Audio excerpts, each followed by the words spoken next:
Hi குட்டீஸ், welcome to kids entertainment channel. வாங்க ஸ்டோரிக்குள்ளே போகலாம்.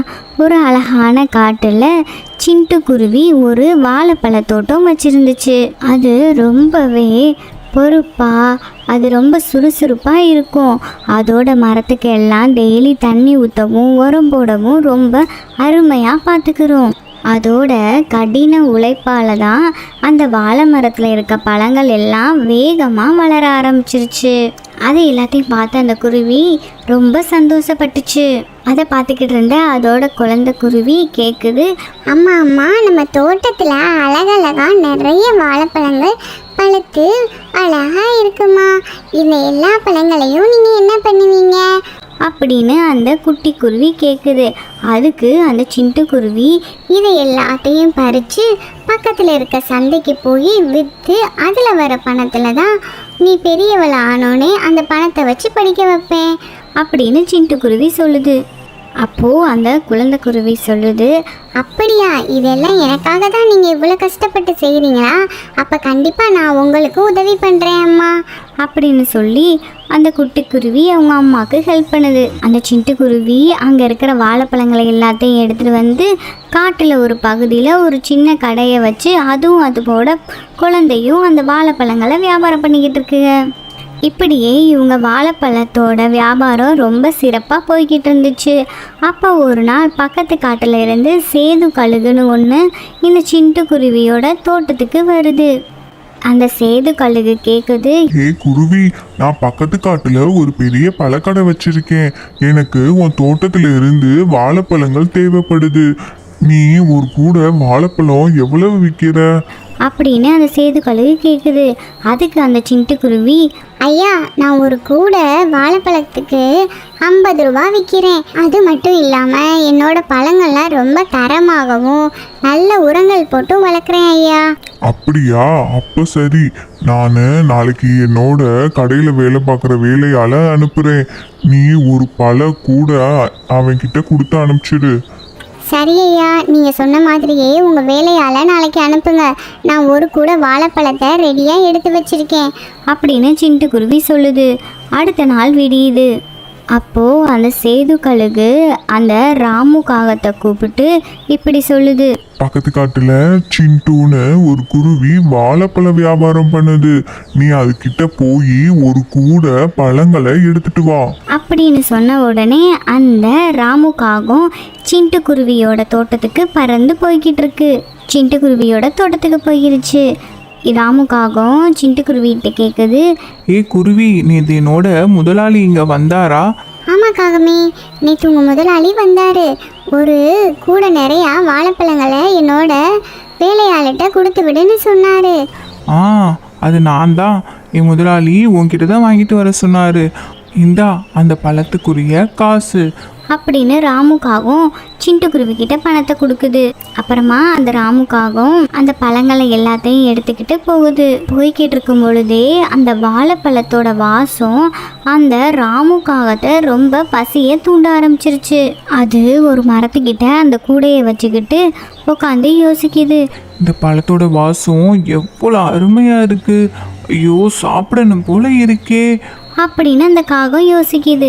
இதிலிருந்து நம்ம ஒரு பழத்தை எடுத்து சாப்பிட்டா என்ன நம்ம முதலாளிக்கு தெரியவா போகுது அப்படின்னு சொல்லி ஒரு வாழைப்பழத்தை எடுத்து சாப்பிட ஆரம்பிக்குது. ஒரு வாழைப்பழத்தை எடுத்து சாப்பிட்ட உடனே அந்த டேஸ்ட் அடிச்ச உடனே அந்த காகம் அந்த பழக்கூடையில் இருக்கிற 10 வாழைப்பழங்களையும் சாப்பிட்ருது. அப்புறமா அந்த கூடையை எடுத்துக்கிட்டு அது முதலாளி இருக்கிற கடையை நோக்கி அந்த ராமுக்காகவும் போய்கிட்டு இருக்கு. உடனே அந்த சேது கழுகு கூடை எல்லாத்தையும் பார்க்குது. கூடை எல்லாத்தையும் பார்த்த உடனே அந்த சேது கழுகு கேட்குது, என்ன ராமு, கூடையில இருக்கிற பழங்கள் எல்லாம் கொஞ்சம் குறைவா இருக்கிற மாதிரி தெரியுது. இல்லை முதலாளி, எனக்கு எதுவுமே தெரியாது. அந்த குருவி கொடுத்த பழங்களை நான் அப்படியே உங்ககிட்ட வந்து கொடுக்குறேன். அந்த குருவி மொத்தமே இவ்வளோ வாழைப்பழங்கள் தான் எனக்கு கொடுத்துச்சு. அந்த சேது கழுகு சொல்லுது, ஓ அப்படியா, சரி, வா வந்து வியாபாரத்தை கவனி. அப்படின்னு சொல்லுது. அந்த காட்டில் இருக்கிற எல்லா பறவைகளும் வந்து அந்த சிட்டுக்குருவியோட வாழைப்பழத்தை தான் கேட்குதுங்க. அந்த வாழைப்பழம் இருக்கா, அது ரொம்ப சுவையா இருந்துச்சு, எங்க எல்லாருக்கும் அந்த வாழைப்பழம் தான் வேணும் அப்படின்னு சொல்லிட்டு எல்லா குருவிகளும் பறவைகளும் அந்த வாழைப்பழத்தை தான் கேட்குதுங்க. இதனால நம்ம சேது கழுகுக்கு ரொம்ப அதிக வியாபாரம் நடந்து பணங்கள்லாம் அதிகமாக கிடைக்க ஆரம்பிச்சிருச்சு. அடுத்த நாள் விடிஞ்சிச்சு. விடிஞ்ச உடனே எப்பயும் போல ராமுக்காகவும் சிட்டுக்குருவியோட தோட்டத்துக்கு போய் பழங்கள் நிறைய வாங்கிக்கிட்டு இருக்கு. வாங்கிட்டு அந்த ராமுக்காகவும் எப்பயும் போல் ஒரு மரத்துக்கடியில் இருந்து பழங்களை சாப்பிடுது. எப்பயும் போல் இல்லாமல் அன்னைக்குன்னு பார்த்து அந்த ராமுக்காகவும் 5 பழத்தை எக்ஸ்ட்ரா சாப்பிட்றது. அப்புறமா அந்த கூட நிறைய இருக்கிற பழங்களை எடுத்துக்கிட்டு அது முதலாளி கடைக்கு போகுது. பல கூடையை பார்த்த உடனே அந்த சேது கழுகு கேட்குது, என்ன ராமு, நேத்தை விட இன்னைக்கு பழம் ரொம்ப குறைவா இருக்கே, என்ன ஆச்சு அப்படின்னு கேட்குது. அதுக்கு அந்த ராமுக்காகம் சொல்லுது, முதலாளி, நான் அந்த சிட்டுக்குருவி கொடுத்த பழங்களை அப்படியே தான் நான் கொண்டு வந்து உங்ககிட்ட கொடுக்குறேன். வியாபாரத்துக்கு வேற ரொம்ப நேரம் ஆகிருச்சுன்னு சொல்லிட்டு நான் ரொம்ப வேகமாக பறந்து வந்தேன். அப்புறம் எனக்கு எதுவுமே தெரியாது முதலாளி, நான் எதுவுமே பண்ணலை அப்படின்னு ராமுக்காகவும் சொல்லுது. ஆனால் அந்த சேது கழுகுக்கு ஒரு சந்தேகம் வந்துச்சு. சரி, நீ வந்து கடையில் வியாபாரத்தை பாரு, நான் ஒரு முக்கியமான வேலையா வெளியே போயிட்டு வரேன் அப்படின்னு சொல்லிட்டு அந்த சேது கழுகு சிண்டுவோட தோட்டத்துக்கு போகுது. சேது கழுகை பார்த்த உடனே சிட்டுக்குருவி, வாங்க கழுகு அண்ணே, உங்களோட பழங்களை எல்லாத்தையும் உங்களோட கடையில் வேலை பார்க்குற அந்த காகத்துக்கிட்ட நான் கொடுத்து விடுறேன். பழங்கள்லாம் எப்படி இருக்கு அப்படின்னு சிட்டுக்குருவி கேட்குது. அதுக்கு அந்த சேது கழுகு சொல்லுது, அதெல்லாம் சரி சிண்டு, உன்னோட பழங்கள்லாம் நல்ல வியாபாரம் ஆகுது. ஆனா நேத்து கொண்டு வந்த பழங்களோட அளவு ரொம்ப கம்மியா இருந்துச்சு. அதை விட இன்னைக்கு கொண்டு வந்த வாழைப்பழங்களோட அளவு ரொம்ப அதை விட கம்மியா இருக்கு. என்ன காரணம்? நீ பேசினபடி எனக்கு ஒரு கூட வாழைப்பழத்தை நீ தரவே இல்லை அப்படின்னு சேது கழுகு சொல்லுது. அதுக்கு சிட்டுக்குருவி சொல்லுது, கழுகு அண்ணா, நீங்கள் என்ன சொல்கிறீங்க? நீங்கள் கொடுத்த பணத்துக்கு நான் அந்த கூட நிறைய பழங்களை நான் நிரப்பி தான் கொடுத்தேன். நீங்கள் சொல்கிற மாதிரி நான் எதையுமே குறைவாகவே வைக்கல. அதுக்கு அந்த சேது கழுகு சொல்லுது, சரி சரி, கூடிய சீக்கிரத்துல அந்த குற்றவாளி யாருன்னு நான் கண்டுபிடிக்கிறேன் அப்படின்னு சொல்லிட்டு அந்த சேது கழுகு அது கடைக்கு போய்கிட்டு இருக்கு. அது மனசுலயும் ஒரே குழப்பம், யாரு தான் அந்த குற்றவாளின்னு தெரியலையே, அந்த காகமா இல்லை இந்த குருவியா அப்படின்னு சொல்லிட்டு அது யோசிச்சுக்கிட்டே அது கடைக்கு போகுது. அது அதோட கடைக்கு போய் பல வியாபாரங்களை பண்ணிக்கிட்டு இருந்துச்சு. அடுத்த நாள் விடியுது. அப்போது அந்த சேது கழுகு அந்த ராமு காகத்துக்கிட்ட போய், சிட்டுக்குருவி தோட்டத்துல போய் பழங்களை வாங்கிட்டு வா அப்படின்னு சொல்லுது. அந்த ராமு காகமும் வழக்கம் போல் சிட்டுக்குருவியோட தோட்டத்துக்கு பழங்களை வாங்க போகுது. அப்போது அந்த சேது கழுகு இந்த காகம் என்னதான் பண்ணுது அப்படின்னு சொல்லிட்டு ஒரு பெரிய கம்பை எடுத்துக்கிட்டு அந்த சேது கழுகு பின்னாடியே போகுது. அந்த ராமுக்காகவும் அந்த சிட்டுக்குருவிகிட்ட சொல்லுது, சிட்டுக்குருவி எப்பயும் போல இல்லாமல் ஒரு பல சீப்பு எக்ஸ்ட்ராவே வை, எங்கள் முதலாளி தான் சொன்னார் அப்படின்னு சொன்ன உடனே சிட்டுக்குருவி சரின்னு சொல்லிட்டு ஒரு பல சீப்பை எக்ஸ்ட்ராவே வைக்கிது. அப்படி இவங்க 2 பேரும் பேசிக்கிட்டு இருந்ததை அந்த சேது கழுகு மறைஞ்சிருந்து கேட்டுக்கிட்டே இருக்கு. அப்போது அந்த பழங்களை எடுத்துட்டு எப்பயும் போல் அந்த காகம் அதோட காட்டுக்கு பறந்து போய்கிட்டு இருந்துச்சு. அது போய்கிட்டு இருக்கும் பொழுதே எதிர்த்தாப்புல ராமுவோட மனைவி வந்துச்சு. என்ன ராணி இந்த பக்கம் வந்துக்கிட்டு இருக்க? ராமு, நான் என்னோட அம்மாவை பார்க்கலான்னு சொல்லிட்டு இந்த பக்கம் போய்கிட்டு இருந்தேன். அதுக்கு அந்த ராமு கேட்குது, ராணி, உனக்கு பசிக்குதா? வாழைப்பழங்கள் எதுவும் சாப்பிட்றியா? இந்த தோட்டத்தில் விளைஞ்ச வாழைப்பழங்கள் ரொம்ப டேஸ்ட்டாக இருக்கும், நீ வேணா சாப்பிட்டு பார்க்குறியா? அதுக்கு அந்த ராணிக்காக சொல்லுது, ராமு, இந்த பழங்களை நம்ம சாப்பிட்டோம்னா உங்கள் முதலாளி கண்டுபிடிச்சிட மாட்டாரா?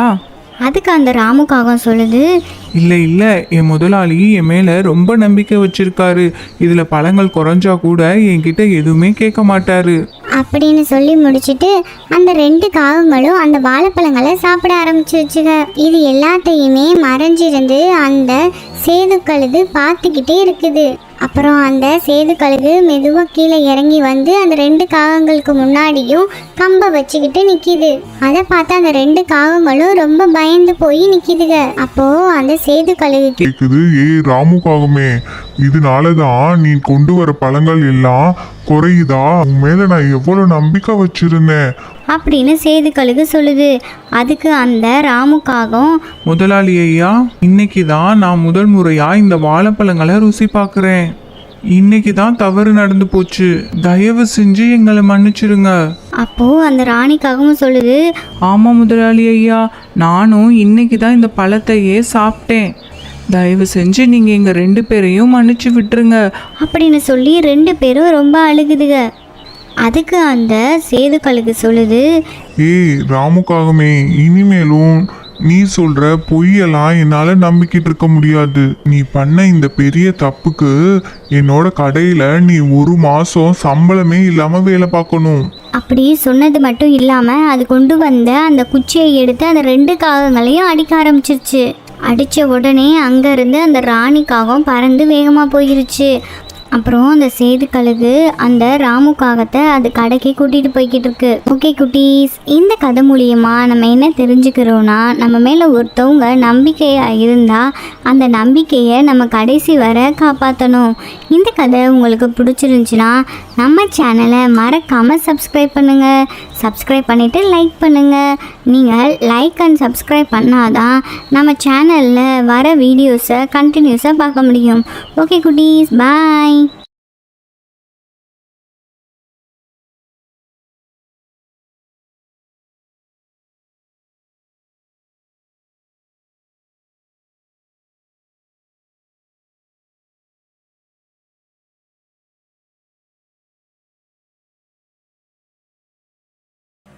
ஹாய் குட்டீஸ், welcome to kids entertainment channel. வாங்க ஸ்டோரிக்குள்ளே போகலாம். ஒரு அழகான காட்டில் காகத்தோட வீடும் குருவியோட வீடும் பக்கத்து பக்கத்தில் இருந்துச்சு. அந்த குருவியோட பேர் கீத்து. அது காட்டில் இருக்கிற பறவைகளுக்கு எல்லாம் ஒரு மூலிகை வைத்தியம் பண்ணிக்கிட்டு இருந்துச்சு. பக்கத்து வீட்டில் இருக்க அந்த ஈஸ்வரிக்காகவும் ரொம்ப துமுறு பிடிச்சதாக இருக்கும். அது யாருக்கிட்டேயும் பேசாது. பக்கத்து வீட்டில் இருக்க அந்த கீத்துக்குருவிக்கிட்ட கூட ரொம்ப பேசாது. ஒரு நாள் அப்படி தான் அந்த ஈஸ்வரிக்காகவும் ஒரு முட்டையை போட்டுச்சு. அது முட்டை போட்ட உடனே அதை பார்த்த அந்த கீத்துக்குருவி ஈஸ்வரிக்காக முட்டை போட்டதை நினச்சி ரொம்ப சந்தோஷப்பட்டுச்சு. அப்போது அந்த ஈஸ்வரிக்காகவும், நான் முட்டை போட்டனால ரொம்ப உடம்பெல்லாம் வலியாகவும் ஒரு மாதிரியாகவும் இருக்குது. அதனால நம்ம கொஞ்சம் நேரம் வெளியே போய் சுற்றிட்டு வரலாம் அப்படின்னு சொல்லிட்டு அந்த ஈஸ்வரிக்காகவும் வெளியே வருது. அதை பார்த்துக்கிட்டு இருந்த அந்த கீத்துக்குருவி சொல்லிச்சு. நீ இப்போதானே முட்டை போட்ட, அந்த முட்டையை பாதுகாக்காம நீ எங்கே போகிற? யாராச்சும் வந்து உன் முட்டையை எடுத்துகிட்டு போகிறாங்க. நீ எங்கேயும் போகாமல் உன் முட்டையை பாதுகாத்து வச்சிரு அப்படின்னு அந்த கீத்துக்குருவி சொல்லுது. அதுக்கு அந்த ஈஸ்வரிக்காகவும், ஏ குருவி, உனக்கு என்ன பிரச்சனை? என் முட்டைக்கு என்ன ரெக்கையா முளைச்சிருக்கு? அது பறந்து போக என் முட்டை அது பாட்டுக்கு இருக்கும். நீ போய் உன்னோட வேலையை பாரு அப்படின்னு சொல்லிட்டு அந்த ஈஸ்வரிக்காகவும் பறந்து போகுது. அப்போ அந்த கீத்துக்குருவி சொல்லுது. என்ன சொன்னாலும் இந்த ஈஸ்வரிக்காகவும் கேட்கவே மாட்டேங்குது. ரொம்ப அலட்சியமாக இருக்குது. ஏதாவது பறவைகளோ கழுகோ வந்து அந்த முட்டையை எடுத்துகிட்டு போனால் என்ன பண்ணுறது? சரி, அந்த ஈஸ்வரிக்காகவும் வர வர நம்ம இங்கே இருந்தே அந்த முட்டையை காவல் காப்போம் அப்படின்னு சொல்லிட்டு அந்த கீத்துக்குருவி அங்கேயே நிற்கிது. அந்த நேரம் பார்த்து ஒரு குருவி வேகமாக நம்ம சிண்டுக்குருவி வீட்டுக்கு வந்துக்கிட்டு இருக்கு. வந்த அந்த குருவி சிண்டுக்குருவி கிட்ட, சிட்டுக்குருவி, நீ வேகமா என் கூட வா. எங்கள் வீட்டுக்கு பக்கத்து வீட்டில் இருக்கிற பறவைக்கு ரொம்ப வயிறு வலி. அது வயிறு வலினால ரொம்ப துடிச்சிக்கிட்டு இருக்கு. அதனால நீ வந்து கொஞ்சம் வந்து வைத்தியம் பண்ணு அப்படின்னு சொல்லுது. அப்போது அந்த சிண்டுக்குருவி சொல்லுது. உங்கள் வீட்டுக்கு பக்கத்து வீட்டில் இருக்கிறவங்களா? அவங்களுக்கு 2 நாளுக்கு முன்னாடி தானே நான் வைத்தியம் பார்த்தேன். அதுக்கப்புறமும் இன்னும் வயிறு வலிக்குதா? அப்போது நம்ம வேறு மருந்து தான் கொடுக்கணும். சரி, அந்த மூலிகை தோட்டத்துக்கு போய் நம்ம கொஞ்சம் மூலிகைகளை எடுத்துகிட்டு போகலாம் அப்படின்னு சொல்லிட்டு சிண்டுக்குருவியும் அந்த குருவியும் சேர்ந்து பறந்து போதுக. சிண்டுக்குருவி அந்த முட்டையை தனியாக விட்டுட்டு பறந்து போயிருச்சு. அந்த முட்டை மட்டும் இருக்குது. அப்புறமா அந்த சிண்டுக்குருவி அங்கே இருக்கிற அந்த முடியாத பறவைக்கு மருந்து கொடுத்துக்கிட்டு இருந்துச்சு. ஆனால் அந்த சிட்டுக்குருவி மனசு ஃபுல்லாக அந்த ஈஸ்வரி காகத்தோட முட்டையை தனியாக விட்டுட்டு வந்தோமே அப்படின்னு நினச்சிக்கிட்டு இருக்கு. மருந்து கொடுத்த உடனே அந்த சிட்டுக்குருவி பறந்து அது வீட்டுக்கு போகுது. வீட்டுக்கு போய் அந்த முட்டை இருக்குதான்னு பார்க்குது. ஈஸ்வரி காகத்தோட முட்டை அங்கே இல்லை. அதை பார்த்த உடனே சிட்டுக்குருவி ரொம்ப அதிர்ச்சி ஆயிடுச்சு. ஐயோ, இங்க இருந்த முட்டையை காணாமே, அதுக்குள்ள யாரு இந்த முட்டையை எடுத்திருப்பா? அப்படின்னு அந்த சிட்டுக்குருவி யோசித்துக்கிட்டு இருந்துச்சு. அது யோசித்துக்கிட்டு நிற்கும் பொழுதே அங்கேருந்து அந்த ஈஸ்வரி காகம் பறந்து வருது. ஈஸ்வரிக்காக வந்து வீட்டுக்குள்ளே வந்து பார்க்குறப்போ முட்டை இல்லை. உடனே அந்த சிட்டுக்குருவி கிட்ட சண்டை போடுது. நீ தான் எடுத்திருப்ப. அதுக்கு அந்த சிட்டுக்குருவி நான் எடுக்கல, நான் இப்போதான் வரேன், நானும் வந்து பார்த்தா முட்டை இல்லை அப்படின்னு சிண்டு சொல்லுது. சிண்டு சொல்கிறத எதையுமே கேட்காம அந்த ஈஸ்வரிக்காகவும் சண்டை போட்டுக்கிட்டே இருக்கு. அப்போ அந்த ஈஸ்வரிக்காகவும் அந்த சிட்டுக்குருவி மேலே ரொம்ப கோபமாக இருந்துச்சு. ஒரு நாள் அந்த சிட்டுக்குருவியும் முட்டை போட்டுச்சு. அதை கேள்விப்பட்ட அந்த ஈஸ்வரிக்காகவும் ரொம்ப பொறாமப்பட்டுச்சு. இப்போது அந்த சிட்டுக்குருவியை பார்க்குறதுக்காண்டி ஒரு ராணி கிளி வருது. சிண்டு அக்கா, நீங்கள் வேகமாக எங்கள் வீட்டுக்கு வாங்க. அதுக்கு அந்த சிட்டுக்குருவி சொல்லுது, இரு ராணி, என்ன நடந்துச்சு, மெதுவாக சொல்லு அப்படின்னு சொல்லுது.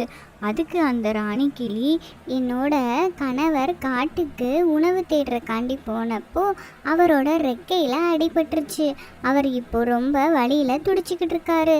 அதனால நீங்கள் வந்து கொஞ்சம் பாருங்க அப்படின்னு சொல்லுது. அப்போ அந்த சிட்டுக்குருவி சொல்லுது, ராணி, நான் இப்போதான் முட்டையிட்டேன். என்னோட முட்டையை எப்படி தனியாக விட்டுட்டு வர்றது?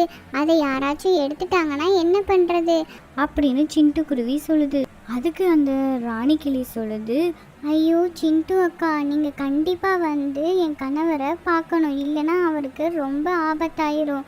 நான் வேணா பக்கத்தில் இருக்கிற அந்த ஈஸ்வரி காகத்துக்கிட்ட சொல்கிறேன், உங்களோட முட்டையை பார்த்துக்கோன்னு சொல்லிட்டு போகலாம் அப்படின்னு சொல்லிட்டு 2 பேரும் அந்த ஈஸ்வரி காகத்து வீட்டுக்கு போய் நடந்த எல்லாத்தையும் சொல்கிறாங்க. சொல்லிட்டு சரி நானே முட்டையை பார்த்துக்கிறேன், நீங்கள் பார்த்து போயிட்டு வாங்க அப்படின்னு சொல்லுது. அப்போ அந்த சிட்டுக்குருவி சொல்லுது, ஈஸ்வரிக்காகவே உனக்கு ரொம்ப நன்றி. நான் இந்த ராணியோட கணவருக்கு வேகமாக மருந்து செஞ்சுட்டு வேகமாக வந்துடுறேன் அப்படின்னு சொல்லிட்டு அந்த 2 பறவைகளும் பறந்து போயிடுதுங்க. அப்போ அந்த ஈஸ்வரிக்காக சொல்லுது, இதுதான் சரியான நேரம், நம்ம அந்த முட்டையை ஏதாச்சும் பண்ணணும்னு சொல்லிட்டு அது போய் கழுகை கூட்டிகிட்டு வருது. கழுகை கூட்டிகிட்டு வந்து அந்த சிட்டுக்குருவி வீட்டுக்கு கூட்டிகிட்டு போய் முட்டையை காட்டுது. என்ன ஈஸ்வரிக்காகவே, என்ன திடீர்னு விருந்துலாம் வைக்கிற அப்படின்னு கழுகை கேட்குது. அதுக்கு அந்த ஈஸ்வரிக்காக சொல்லுது, இது உங்களுக்கு தான், வேகமா எடுத்துக்கங்க அப்படின்னு சொல்லுது. உடனே அந்த கழுகு வேகமாக அந்த முட்டையை சாப்பிடுது. சாப்பிட்டுட்டு சொல்லுது, ஈஸ்வரிக்காகவே முட்டை ரொம்ப டேஸ்டா இருக்கு, இதே மாதிரி அடுத்த விருந்து நீ எப்போ எனக்கு கொடுக்க போற அப்படின்னு கேட்குது. அடுத்த விருந்து வேகமாவே வைக்கிறேன், வாங்க நம்ம இங்கிருந்து வேகமா கிளம்பிடலாம் அப்படின்னு சொல்லிட்டு 2 பேரும் பறந்து போயிடுதுங்க. கொஞ்ச நேரத்திலேயே வீடு திரும்பின அந்த சிட்டுக்குருவி வந்து பார்க்குது, முட்டை இல்லை. ஈஸ்வரி அக்கா, எங்கே முட்டை, எங்கே வச்சிருக்கீங்க? முட்டையை காணோமே. உன் வீட்டுக்கு கழுகு ஒன்று வந்துச்சு, அது முட்டையை எடுக்கக்கூடாதுன்னு நான் ரொம்ப போராடினேன், ஆனா அது எப்படியோ அந்த முட்டையை சாப்பிட்டுருச்சு. அப்படி ஈஸ்வரிக்காகவும் சிண்டு கிட்ட போய் சொல்லிச்சு. அதை கேட்ட உடனே சிண்டு ரொம்ப கவலைப்பட்டு அழுக ஆரம்பிச்சிருச்சு. ரொம்ப ஃபீல் பண்ணி அழுதுகிட்டே இருந்துச்சு. அதை பார்த்து அந்த ஈஸ்வரிக்காகவும் ரொம்ப சந்தோஷப்பட்டுச்சு. அப்படியே கொஞ்ச நாள் போச்சு. கொஞ்ச நாளுக்கு அப்புறம் அதே மாதிரி ஈஸ்வரிக்காகவும் இன்னொரு முட்டையும் போட்டுச்சு. ஈஸ்வரிக்காகவும் சொல்லுது, இந்த வாட்டி நமக்கு இன்னொரு முட்டையும் கிடச்சிருச்சு, இந்த முட்டையை நான் ரொம்ப பாதுகாப்பாக வச்சுருப்பேன் அப்படின்னு சொல்லிக்கிட்டு இருக்கும் பொழுதே அந்த ஈஸ்வரிக்காக முட்டை போட்டதை அந்த சிட்டுக்குருவி பார்க்குது. அந்த முட்டையை பார்த்தோன்னே அதோட முட்டை ஞாபகம் வந்துருச்சு. இருந்தாலும் ஈஸ்வரிக்காகவும் முட்டை போட்டதை நினச்சி அந்த சிட்டுக்குருவி சந்தோஷப்பட்டுச்சு. அப்புறம் ஒரு நாள் அந்த கழுகு அந்த ஈஸ்வரிக்காக வீட்டுக்கு வருது. வந்து பார்த்தா அந்த காக்காவோட முட்டையை பார்த்துருச்சு. பார்த்துட்டு, ஈஸ்வரிக்காகவே நீனு முட்டை விருந்துச்சுன்னா வந்து சொல்றேன்னு சொன்னேல, ஏன் சொல்லல? நீ முட்டை விருந்து கொடுப்பன்னு சொல்லி நான் காத்துக்கிட்டே இருந்தேன், நீ ஏன் என்னை கூப்பிடல அப்படின்னு கோவப்படுது. ஈஸ்வரிக்காக சொல்லுது, ஏய் கழுகே, இது என்னோட முட்டை. என்னோட முட்டையை நான் எப்படி உனக்கு தருவேன்? முட்டையை என்ன ஆனாலும் நான் தரமாட்டேன். நீ இங்கிருந்து கிளம்பு அப்படின்னு சொல்லுது. அப்போ அந்த கழுகு சொல்லுது, ஏய் ஈஸ்வரிக்காகமே, இது உன்னோட முட்டையோ இல்லை வேற யாரோட முட்டையோ எனக்கு அதெல்லாம் தெரியாது. எனக்கு இப்போ முட்டை வேணும். அப்படின்னு சொல்லிட்டு அந்த கழுகு அந்த காகத்தை அடிக்குது. ஆனாலும் ஈஸ்வரிக்காகவும் அதோட முட்டையை அடைக்காத்து வச்சுக்கிட்டு அடி வாங்குது. அடித்தாலும் அந்த முட்டையை தரமாட்டேன்னு சொல்லுது. அதை பார்த்துக்கிட்டு இருந்த அந்த சிட்டுக்குருவி அதோட நண்பர்களை போய் கூப்பிட போகுது. ஏய் கழுகே, உனக்கு வேற வேலையே இல்லையா? எல்லாரோட முட்டையையும் சாப்பிட்றதா உன்னோட வேலையா? அப்படின்னு சொல்லிட்டு அந்த 2 பறவைகளும் அந்த கழுகை தாக்க ஆரம்பிக்குதுங்க. அடித்த உடனே அந்த கழுகு சொல்லுது, விட்டுருங்க, இனிமே நான் யாரோட முட்டையும் சாப்பிட மாட்டேன். நீங்க ஒன்று சேர்ந்தா என்னால் அடி வாங்க முடியாது. அப்படின்னு சொல்லிட்டு அங்கேருந்து பறந்து போயிடுது. அப்போது அந்த சிட்டுக்குருவி சொல்லுது, ஈஸ்வரிக்காகவே நீ அழுகாத, உன்னோட முட்டையை நீ பத்திரமா பார்த்துக்கோ. உனக்கு அடிபட்டனால நான் போய் கொஞ்சம் மூலிகைகளை எடுத்துட்டு வரேன். அப்படின்னு சொல்லிட்டு சிட்டுக்குருவி போய் மூலிகைகளை எடுத்துகிட்டு வருது. அப்போது அந்த ஈஸ்வரிக்காகவும் சிட்டுக்குருவி வெளியே போனால் அதோட முட்டையை பத்திரமா பார்த்துக்கிறதோ, அதே மாதிரி ஈஸ்வரிக்காகவும் வெளியே போனாலும் அதோட முட்டையை சிட்டுக்குருவி பத்திரமா பார்த்துக்கிறோம். அப்புறம் ஈஸ்வரிக்காகவும் சிட்டுக்குருவியோட ரொம்ப நட்பாயிருச்சு.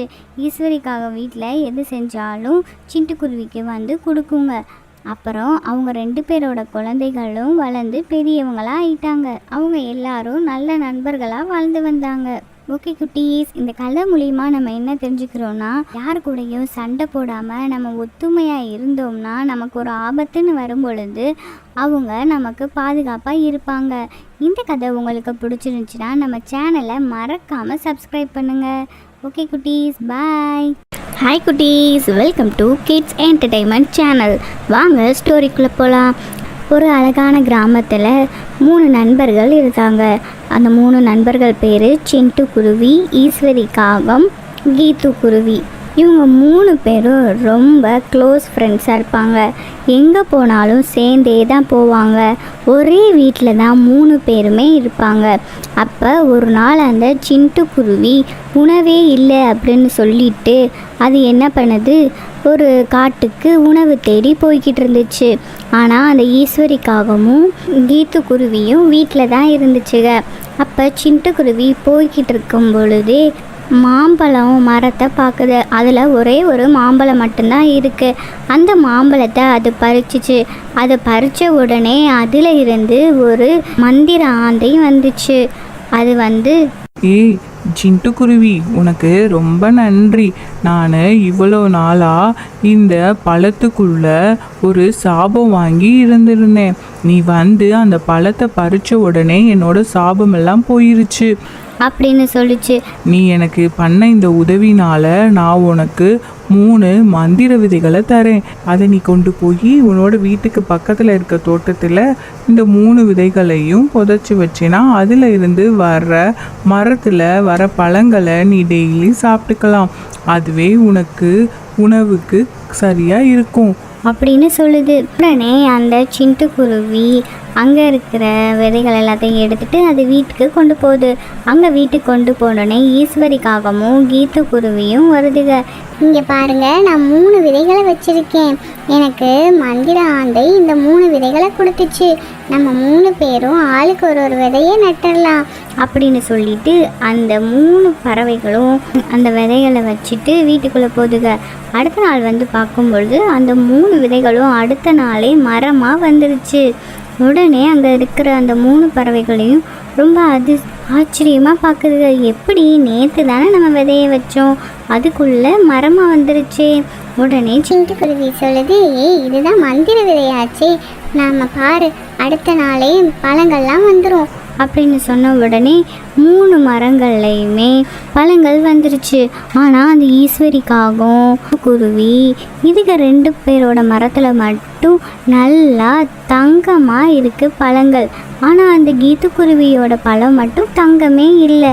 என்ன, நம்ம 2 பேரோட மரத்தில் மட்டும் தங்க பழங்கள் இருக்குது, ஆனால் அந்த கீட்டு மரத்தில் மட்டும் தங்க பழமே இல்லையே. அப்படின்னு பேசுதுங்க. அப்போ அந்த சிண்டு சொல்லுது, நம்ம 3 பேரும் எதையா இருந்தாலும் ஒன்றா தானே பிரிச்சுக்குவோம், அதனால என்ன, பரவாயில்ல இருக்கட்டும் அப்படின்னு அந்த சிண்டு சொல்லுது. அப்போ அந்த ஈஸ்வரிக்காகவும் கீத்துக்குருவியும் சொல்லுதுங்க, அதெல்லாம் முடியாது. நாங்கள் எங்கள் தங்க பழங்களை வச்சு நாங்கள் பெரிய வீடு கட்டலாம் போகிறோம். அப்படின்னு சொல்லுதுங்க. அந்த பழங்களை எடுத்துகிட்டு போய் அதுக்கு ஒரு பெரிய வீடு கட்டி அதுக்கு 2ம் இருக்குங்க. அப்போது அந்த சிண்டுக்குருவி யோசிக்குது, நம்ம தானே இந்த விதைகளை வாங்கிட்டு வந்து கொடுத்தோம், ஆனால் அதிலிருந்து தங்கப்பழங்கள் வந்த உடனே இவங்க 2 பேரும் என்ன பிரிச்சுட்டாங்க. அவங்க ரொம்ப சுயநலவாதியாக இருக்காங்களே அப்படின்னு யோசித்துக்கிட்டே போகுது. அப்போது அந்த மரம் பேசுது, சிட்டுக்குருவி, நீ இந்த மரத்தில் இருக்க பழத்தை நீ கட் பண்ணி பாரு, அப்போ உனக்கு தெரியும் அப்படின்னு சொன்ன உடனே அந்த பழத்தை கட் பண்ணி பார்க்குது. பார்த்தா உள்ள வைரக்கற்கள் உள்ளே இருக்குது. அதை பார்த்த உடனே சிட்டுக்குருவி ரொம்ப சந்தோஷப்பட்டுச்சு. அது சந்தோஷப்பட்டது இல்லாமல் அது அழகாக ஒரு வீடு, பெரிய வீடு எல்லாத்தையுமே கட்டி அதில் அது வாழ்ந்துட்டு வந்துச்சு. இந்த விஷயத்தை தெரிஞ்சுக்கிட்ட அந்த ஈஸ்வரிக்காகவும் கீத்துக்குருவியும் சொல்லுதுங்க, விஷயம் கேள்விப்பட்டியா ஈஸ்வரி, அந்த சிண்டுவோட மரத்தில் வைர பழங்கள் விளையுது, அதை வச்சு அது வீடெல்லாம் கட்டிடுச்சு. அன்னைக்கு நம்ம அந்த சிண்டு கிட்ட நம்ம தங்க பழங்களை கொடுத்து ஷேர் பண்ணியிருந்துருக்கலாம். இன்னைக்கு நமக்கு அந்த வைரக்கற்களையும் பாதி ஷேர் கிடைச்சிருக்கும். அதுக்கு அந்த ஈஸ்வரிக்காகவும், நீத்து, இப்போ கூட ஒன்றும் இல்லை, நம்ம போய் சிண்டுவோட மரத்தில் அந்த பழங்களை தெரியாமல் பறிச்சுட்டு வந்துடலாம் அப்படின்னு சொல்லிட்டு அந்த ஈஸ்வரிக்காகவும் அந்த கீத்துக்குருவியும் போய் அந்த மரத்தில் பழங்களை பறிக்கலான்னு போகிறப்ப அந்த மரம் பார்த்து அந்த 2 பறவைகளையும் கட்டி வச்சு அடிக்க ஆரம்பிச்சிடுது. அந்த சத்தம் கேட்ட உடனே வெளியே பார்த்து அந்த சிட்டுக்குருவி, விடுங்க விடுங்க, அடிக்காதீங்க அப்படின்னு சத்தம் போடுது. உடனே அந்த மரம் விட்டுருது. இந்த ஈஸ்வரிக்காகவும் சிட்டுக்குருவியை பார்த்து, சிண்டு, நாங்கள் பண்ணது ரொம்ப பெரிய தப்பு, எங்களை மன்னிச்சிரு, நம்ம எல்லாரும் இனிமே சேர்ந்தே இருக்கலாம். அதுக்கு சிண்டு சொல்லுது, அது மட்டும் முடியாது, இனிமே நான் உங்களை எந்த விதத்துலையும் நம்ப மாட்டேன். ஒரு தங்கப்பழம் வந்த உடனே நான் நண்பன்னு தெரிஞ்சும் என்னைய விட்டுட்டு போனீங்கல்ல, உங்களை நம்பி நான் இனிமே வீட்டில் சேர்க்கவே மாட்டேன். எனக்கு இந்த மாதிரி நண்பர்கள் வேண்டவே வேண்டாம் அப்படின்னு 3 பேரும் பேசிக்கிட்டு இருக்கும் பொழுதே அந்த மரம் சொல்லுது, நண்பர்களே, நீங்கள் ரொம்ப பேராசைப்பட்டு அந்த தங்க பழங்களை எடுத்துட்டு போய் வீடு கட்டுனீங்க இல்லையா, அதனால உங்களுக்கு இனிமே அந்த வீடு இருக்காது, உங்க வீடு மறைஞ்சிரும் அப்படின்னு அந்த மரம் சொல்லுது. அதே மாதிரி அந்த வீடும் போயிடுது. அந்த 2 பறவைகளும் மறுபடியும் பழைய நிலைமைக்கு, ஏழ்மையான நிலைக்கு வந்துடுதுங்க. அதுகளோட பேராசையினால் கடைசியாக எந்த ஒரு பொருளும் கிடைக்காம அதுக ரொம்ப ஏழ்மையாக கஷ்டப்பட்டுக்கிட்டு இருக்குங்க. ஓகே குட்டீஸ், இந்த கதை மூலியமாக நம்ம என்ன தெரிஞ்சுக்கிறோன்னா, நமக்கு கஷ்ட காலங்களில் உதவுனவங்களுக்கு நம்ம என்றைக்குமே உண்மையாக இருக்கணும். நம்ம ஒரு வசதியான நிலைக்கு வந்தாலும் அவங்கள மறக்கக்கூடாது. ஓகே குட்டீஸ், நம்ம சேனலை மறக்காமல் சப்ஸ்கிரைப் பண்ணிடுங்க. நிறைய பேர் சப்ஸ்கிரைப் பண்ணாமலே பார்த்துக்கிட்டு இருக்கீங்க. மறக்காமல் நம்ம சேனலை சப்ஸ்கிரைப் பண்ணிவிட்டு பாருங்கள் குட்டீஸ். பாய்.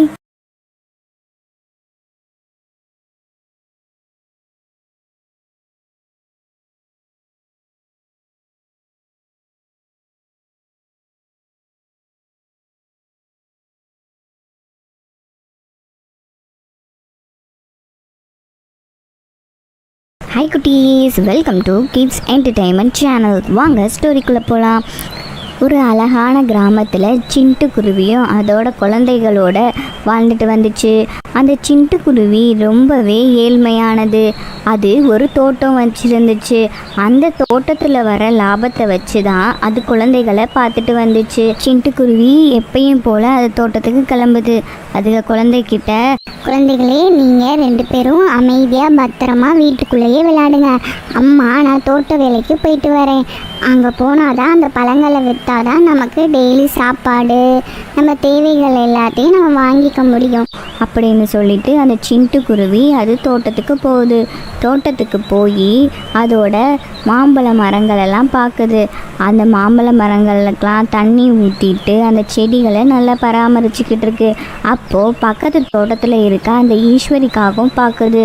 ஏய் சிட்டுக்குருவி, என்ன உன்னோட மரங்கள்லாம் என்னோட தோட்டத்து பக்கமும் வந்துக்கிட்டு இருக்கு, ஒழுங்கா அதை கட் பண்ண அப்படின்னு சொல்லி அந்த ஈஸ்வரிக்காகவும் சொல்லுது. அதுக்கு அந்த சிட்டுக்குருவி சரி ஈஸ்வரி அக்கா, நான் பார்த்துக்கிறேன் அப்படின்னு சொல்லிட்டு சிட்டுக்குருவி அது தோட்டத்தில் இருக்கிற பழங்களை எல்லாத்தையுமே பறித்து வச்சு புறாவோட பழக்கடையில் போய் இந்த மொத்த பழங்களையும் கொடுக்கும். அப்போது அந்த புறா சொல்லும், மக்கள் எல்லாரும் உன்னோட மாம்பழம் ரொம்ப டேஸ்டாக இருக்குன்னு சொல்லி உன் மாம்பழத்தை தான் கேட்குறாங்க. நீனு இன்னும் நிறைய பழங்களை கொண்டு வா அப்படின்னு அந்த புறா சொல்லுது. சரி புறா அண்ணே, நான் இன்னும் நிறைய பழங்களை கொண்டு வரதுக்காக முயற்சி பண்ணுறேன் அப்படின்னு சொல்லிட்டு அந்த சிண்டு கிளம்பிடுது. அதே மாதிரி அந்த ஈஸ்வரிக்காகவும் அதோட தோட்டத்தில் இருக்கிற தர்பூசணி பழங்களை கொண்டு வந்து புறாவோட கடையில் கொடுக்குது. அதுக்கு அந்த புறா சொல்லுது, ஈஸ்வரிக்காகவுமே உன்னோட பழங்கள் நீ கொடுத்ததே இன்னும் சேல்ஸ் ஆகலை, அது அப்படியே இருக்கு, அது யாருமே வாங்க மாட்றாங்க. அந்த சிட்டுக்குருவியோட மாம்பழம் தான் ரொம்ப சுவையாக இருக்குன்னு சொல்லி எல்லாரும் அதை தான் வாங்கிட்டு போகிறாங்க அப்படின்னு அந்த புறா சொல்லுது. அதை கேட்ட உடனே அந்த ஈஸ்வரிக்காகவும் ரொம்ப டென்ஷன் ஆகி வீட்டுக்கு போகுது. வீட்டுக்கு போய் அந்த ராமு காகத்துக்கிட்ட சொல்லுது, பார்த்தீங்களா ராமு, நம்மளோட தர்பூசணி பழம் ஒன்று கூட வியாபாரம் ஆகலையா, ஆனால் நம்ம பக்கத்து தோட்டத்தில் இருக்கிற அந்த சிட்டுக்குருவியோட மாம்பழம் தான் ரொம்ப சுவையாக இருக்குன்னு சொல்லி எல்லாரும் வாங்கிட்டு போகிறாங்களாம். அதை அந்த புறா என்கிட்ட சொல்லுது அப்படின்னு சொன்ன உடனே அந்த ராமு காகம் சொல்லுது, வா நம்ம அதோட தோட்டத்துக்கு போய் ஏதாச்சும் பண்ணி வச்சிருவோம், அப்பதான் நம்ம வியாபாரம் பண்ணி நம்மளோட வாழ்க்கையை ஓட்ட முடியும். இல்லைனா இந்த ஊர்லயே அந்த சிட்டுக்குருவி தான் அதிக பழங்களை விற்று பெரிய ஆளாகி நிறைய தோட்டங்களை வாங்கிடும் அப்படின்னு ரெண்டு பேரும் பேசிட்டே தோட்டத்துக்கு போகிறாங்க. அந்த சிட்டுக்குருவியோட தோட்டத்தில் போய் அங்கே இருக்கிற பழத்தை எல்லாத்தையும் எடுத்துட்டு அந்த மரங்கள் எல்லாத்தையும் வெட்டி போட்டுருதுங்க. வெட்டி போட்டுட்டு அதுக்கு போயிடுதுங்க. அடுத்த நாள் அந்த சிட்டுக்குருவி அதோட தோட்டத்தில் வந்து பழங்களை பறிக்கலான்னு வருது. வந்து பார்க்கும்பொழுது பார்த்தா எல்லா மரங்களும் வெட்டி கிடக்கு. அதை பார்த்த உடனே அந்த சிட்டுக்குருவி ரொம்ப அழ ஆரம்பிச்சிடுது. அழுதுகிட்டே உட்காருது. இதை நம்பி தான் என்னோட குடும்பமே இருக்கு, என் குழந்தைகளெல்லாம் நான் படிக்க வைக்கணும், இப்படி யாரு பண்ணானே தெரியலையே அப்படின்னு சொல்லிட்டு அந்த சிட்டுக்குருவி ரொம்ப அழுகுது. அழுதுகிட்டே இருக்கும் பொழுது ஒரு மந்திர ஆந்தை அங்கே வருது. சிட்டுக்குருவி, நீ எதுக்கு அழுகிற?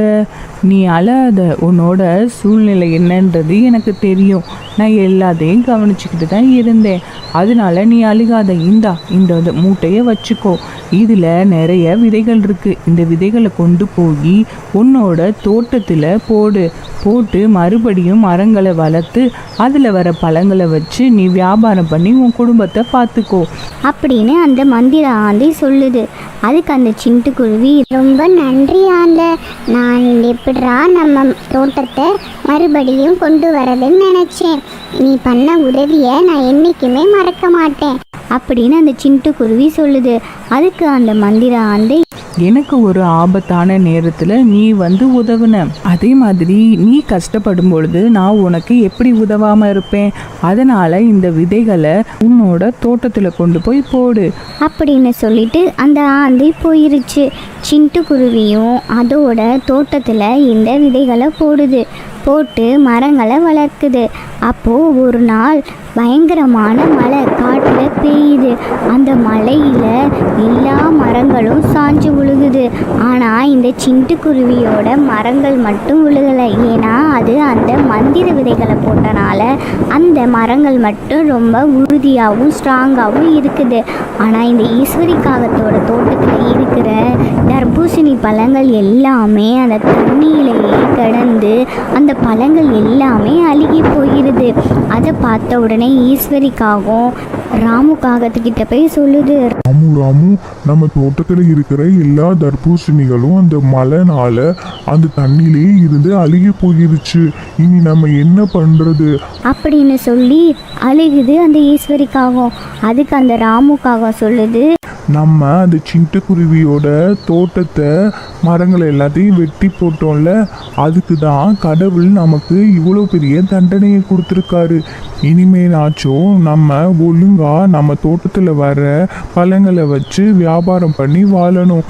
இதே மாதிரி தானே அந்த சிட்டுக்குருவியும் கஷ்டப்பட்டு இருக்கும் அப்படின்னு ரெண்டு காகங்களும் பேசிக்கிட்டே அதோட தவறுகளை உணர்ந்துருச்சுங்க.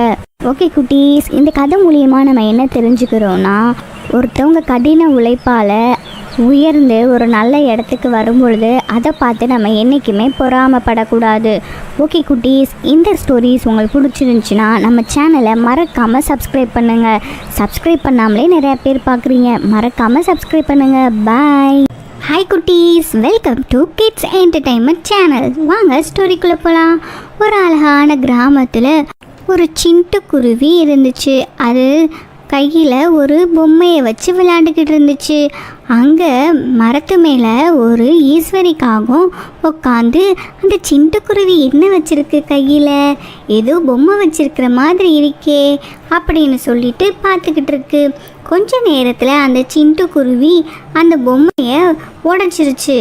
உடைச்சிட்டோடனே அந்த பொம்மையை தூக்கி போட்டுட்டு அது போயிருச்சு.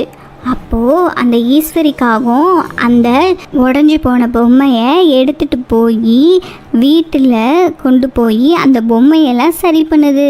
சரி பண்ணிவிட்டு பக்கத்தில் இருக்கிற குழந்தைகள்லாம் விளையாடுற இடத்துக்கு போய் அந்த பொம்மையை விற்கிது. வாங்க குழந்தைகளா வாங்க, 200 ரூபா இருக்கிற இந்த பொம்மை வெறும் 100 ரூபா தான். நீங்கள் உங்களுக்கு வேண்டிய பொம்மையை எடுத்துக்கங்க அப்படின்னு சொன்ன உடனே அங்கே இருக்கிற குழந்தைகளும் வந்து அந்த பொம்மைகளை வாங்குதுங்க. வாங்கிட்டு ரொம்ப சந்தோஷமாக வீட்டுக்கு போகுதுங்க. அப்புறமா அந்த ஈஸ்வரிக்காகவும் அந்த ராமுக்காகவும் பேசுதுங்க. இன்னைக்கு வியாபாரம் நல்லா நடந்துச்சு. இந்த மாதிரி நம்ம இன்னும் நிறைய பொம்மைகளை போய் பழைய கடைகளில் வியாபாரம் ஆகாத உடஞ்ச பொம்மை அந்த மாதிரி எடுத்துகிட்டு வந்து நம்ம வீட்டில் அதை சரி செஞ்சு ஒட்டிட்டு போய் நம்ம கொடுத்தோன்னா நமக்கும் நல்ல தொழிலாகும் அப்படின்னு ஈஸ்வரிக்காகவும் ராமுக்காகத்துக்கிட்ட சொல்லுது. அப்போ அந்த ராமுக்காகம் சொல்லுது, இல்லை ஈஸ்வரி, இப்படியே நம்ம பண்ணிக்கிட்டே இருந்தா என்னைக்காவது ஒரு நாள் மாட்டிக்குவோம் அப்படின்னு பயந்து சொல்லுது. அதுக்கு அந்த ஈஸ்வரிக்காகம் சொல்லுது, அதெல்லாம் பயப்பட வேணாம் ராமு. நம்ம யாருக்கும் தெரியாத மாதிரி அந்த சின்ன சின்ன உடஞ்ச பகுதிகளை ஒட்டிட்டு புதுசாக ஒரு பொம்மையை கொடுக்குற மாதிரி கொடுத்துடலாம். நம்ம இப்படி உடஞ்ச பொம்மையை தான் விற்கிறோன்னு யாருக்கும் தெரியாது. நீங்கள் பயப்படாதீங்க ராமு அப்படின்னு சொல்லிட்டு அந்த ஈஸ்வரிக்காகவும் மறுபடியும் பொம்மைகளை விற்க ஆரம்பிச்சிச்சு. அப்போது ஒரு கழுகு வந்து அதோட குழந்தைக்கு ஒரு பொம்மையை வாங்குது. அந்த பொம்மை பார்த்தீங்கன்னா கொஞ்ச நேரத்திலே உடஞ்சி போயிடுது. அதே மாதிரி ஈஸ்வரிக்காகத்துக்கிட்ட வாங்கின மலிவான விலைக்கு அந்த பொம்மையை வாங்கின எல்லா குழந்தைகளோட பொம்மையும் உடஞ்சி போயிடுது. அவங்களோட பெற்றோர்கள்லாம் சேர்ந்து இந்த ஈஸ்வரி காகத்துக்கிட்ட வாங்குகிற பொம்மை மட்டும் எல்லாம் உடஞ்சி போயிடுது. அது ஏதோ பண்ணுது, அதை நம்ம கண்டுபிடிக்கணும் அப்படின்னு சொல்லிட்டு எல்லா பறவைகளும் அந்த ஈஸ்வரி காகத்தோட வீட்டுக்கு போகுது. அந்த நேரம் பார்த்து அந்த ஈஸ்வரி காகமும் ராமுவும் கடைகளில் வாங்கிட்டு வந்த அந்த உடஞ்ச பொம்மைகளை எல்லாத்தையும் ஒட்டி வச்சுக்கிட்டு இருந்துச்சுங்க. அதை பார்த்த உடனே எல்லா பறவைகளும் ரொம்ப கோபமாயிருச்சுங்க. உனக்கு எவ்வளவு திமிரு! நீ ஏன் இந்த மாதிரி ஒரு குழந்தைகளுக்கு கொடுக்கறத போய் இப்படி உடஞ்சது வாங்கிட்டு வந்து விற்கிற அப்படின்னு எல்லா பறவைகளும் ரொம்ப கோபமாயிருச்சுங்க. அப்போது அந்த கழுகு வந்து அதோட குழந்தையோட பொம்மை உடஞ்ச உடனே ரொம்ப கோபமாயிடுச்சு. அப்போது ஈஸ்வரிக்காகவும் ராமுக்காகவும் வியாபாரம் பண்ணிக்கிட்டு இருந்துச்சுங்க. அங்கே வந்து அந்த கழுகு ஈஸ்வரிக்காகத்துக்கிட்ட, உனக்கு கொஞ்சம் கூட அறிவே இல்லை.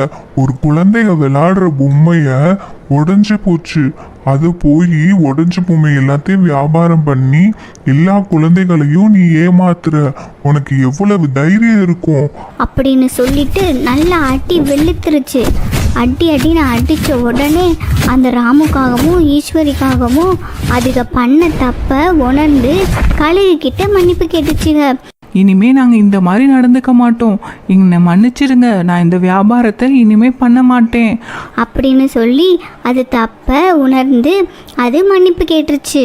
ஓகே குட்டீஸ், இந்த கதை மூலியமாக நம்ம என்ன தெரிஞ்சுக்கிறோன்னா, நம்ம வாழ்க்கையில் எவ்வளோதான் கஷ்டம் இருந்தாலும் அதுக்காக மற்றவங்களை ஏமாற்றி அதில் வர பணத்தை வச்சு நம்ம என்றைக்குமே வாழக்கூடாது.